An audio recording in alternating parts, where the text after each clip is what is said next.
गोपाष्टमी महोत्सव। कार्तिक शुक्ल पक्ष की अष्टमी को गोपाष्टमी के नाम से जाना जाता है।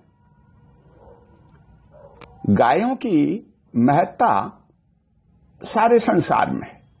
गाय हैं तो दूध है, दूध है तो बच्चों का जीवन और बड़ों का जीवन है। अगर दूध नहीं तो कुछ नहीं। भगवान श्री कृष्ण भी गायों के साथ रहने से, गायों की सेवा करने के कारण गोविंद नाम से पुकारे जाते हैं। कार्तिक शुक्ल पक्ष की प्रतिपदा से लेकर के सप्तमी तक गोपियों की रक्षा के लिए श्री कृष्ण गोवर्धन पर्वत को धारण किए रहे। 8वें दिन इंद्र की आंख खुली और वे अहंकार रहित होकर के भगवान श्री कृष्ण के शरण में आए। कामधेनु ने भगवान का अभिषेक किया और उसी दिन भगवान का गोविंद नाम पड़ा। उसी समय से कार्तिक शुक्ल पक्ष की अष्टमी को गोपाष्टमी का उत्सव मनाए जाने लगा, जो अब तक चला आ रहा है। कार्तिक शुक्ल अष्टमी को प्रातःकाल गौओं को स्नान कराएं, गंध पुष्प आदि से उनका पूजन करें और अनेक प्रकार के वस्त्र अलंकारों से सुशोभित कर उनका पूजन करें।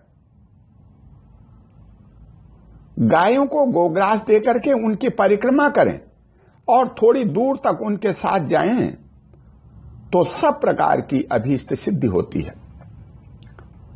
गोपाष्टमी को सायंकाल गायें चरकर जब वापस आए, उस समय भी उनका आतिथ्य, अभिवादन और पंचोपचार पूजन करके कुछ भोजन कराएं और उनकी चरण रज को मस्तक पर धारण करें। उससे सौभाग्य की वृद्धि होती है। भारतवर्ष के प्रायः सभी भागों में गोपाष्टमी का उत्सव बड़े ही उल्लास से मनाया जाता है। विशेषकर गौशालाओं तथा पिंजरा गोपों के लिए यह बड़े महत्व का उत्सव है। गौशालाओं में तो गोपाष्टमी के दिन एक मेला जैसा ही लग जाता है। खाने पीने की दुकानें आ जाती हैं, बड़ी भीड़ होती है। उनमें घूमने के अतिरिक्त लोग गौओं के दर्शन करते हैं, उनको कुछ खिलाते हैं और गौशाला की संस्था को कुछ दान करते हैं। यह तो होना ही चाहिए, किंतु इतना ही काफी नहीं है, कुछ और भी करना होगा। जिन गोपों की यह अष्टमी मनाई जाती है तथा जो गोपालन करते हैं, उनके उत्साहवर्धन के लिए उन्हें पारितोषिक भी देना चाहिए। गोपाष्टमी केवल किसी एक गांव का या गौशाला का ही उत्सव नहीं होना चाहिए, वरन गांव-गांव और घर-घर में यह उत्सव बड़े समारोह से मनाया जाता है। आवश्यकता इस बात की है कि यह उत्सव आखिर भारतवर्षी गौ दिवस के रूप में धारण कर लें। गोपाष्टमी के दिन क्या करना चाहिए, क्या करें क्या ना करें, इस बारे में मैं बताना चाहूंगा। गोपाष्टमी मनाने का सुंदर ढंग और उस दिन किए जाने वाले कार्य आपको मैं यहां बताऊंगा। पहला तो गायों को नहला धुला करके स्वच्छ करना और उन्हें भांति भांति से सजाना।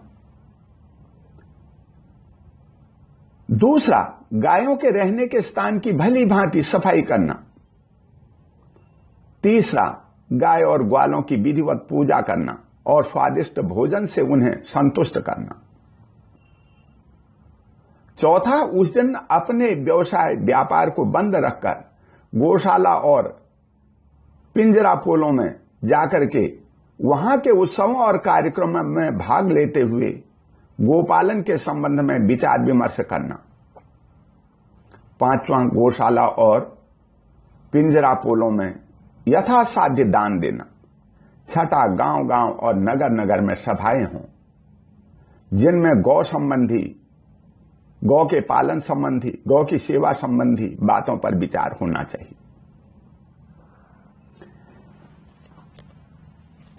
देश में सर्वत्र गौ हत्या का निवारण कैसे हो सकता है, इस बारे में विचार विमर्श करना चाहिए। गायों की वर्तमान स्थिति में, उनकी नस्लों में और दुग्ध को बढ़ाने में किन किन साधनों से सुधार हो सकता है, इस बात पर भी विचार करना चाहिए। गोमय और गोमूत्र का खाद के रूप में अधिक से अधिक उपयोग कैसे किया जा सकता है, गोपालकों को आवश्यक सुविधाएं कैसे मिल सकती हैं, उस दिन लोगों को ठीक ठीक समझाकर और उनके भावों को जागृत कर यह प्रतिज्ञा करनी चाहिए, हम उस आदमी के साथ गौ कभी नहीं बेचेंगे जिस पर वह संदेह हो कि वह घर में गायों का पालन न कर सीधे कसाई को या कसाई के हाथों में देने वाले किसी को बेच देगा। हम उन चमड़े, चर्बी तथा हड्डी आदि का अपने लिए व्यवहार और व्यापार कदापि नहीं करेंगे जिनके कारण गायों की हत्या होती है। वनस्पति तेल, नकली घी का व्यवहार नहीं करेंगे। जहां अच्छे सांड न हो वहां अच्छे सांडों की व्यवस्था पर विचार करना चाहिए। जहां उत्तम सांड हो वहां उनके भरपूर चारे दाने और संरक्षण का प्रबंध करना, स्थानीय गाय, बैल, बछिया और बछड़ों की संख्या का पता लगाकर लिखना, सुविधा हो तो अच्छी से अच्छी गाय रखने वालों को पुरस्कार देना, गायें स्वस्थ और सबल कैसे रहें तथा उन्हें संक्रमण रोगों से कैसे बचाया जा सकता है, यह खुद भी समझना चाहिए और लोगों को भी समझाना चाहिए। अगली गोपाष्टमी तक के लिए गौवंश की उन्नति का कार्यक्रम कैसे हो, इस बारे में भी विचार विमर्श होना चाहिए। गत वर्ष गोवंश की उन्नति के लिए क्या किया गया, इसकी जांच करना और ऐसे अवसरों पर सुहृदय मुसलमान और ईसाई आदि सज्जनों को भी बुलाया जाए और बड़े प्रेम तथा सम्मान का व्यवहार किया जाए, जिससे वे भी इसे सार्वजनिक मेला समझें और सभा में गौ के महत्व को जान करके गौ रक्षा के पक्षपाती बने। इस प्रकार गोपाष्टमी के सारे दिन गायों पर चर्चा, गायों की सेवा पर विचार होना चाहिए। ऐसा करने से गोवंश की सच्ची उन्नति हो सकेगी, जिस पर हमारी सारी उन्नति निर्भर करती है। अगर गौएं स्वस्थ हैं, दूध की कमी नहीं है, तो सभी बालक, बच्चे और बड़े तेजस्वी बन सकते हैं और गौ के गोबर से लेकर के, गौमूत्र से लेकर के, दूध से लेकर के हर चीज पवित्र है। इसी के शरीर में, सारे अंगों में देवी देवताओं का निवास है। इसलिए गाय को हम संरक्षित करें, सेवा करें और आगे बढ़ाएं। इसी के साथ ओम शांति।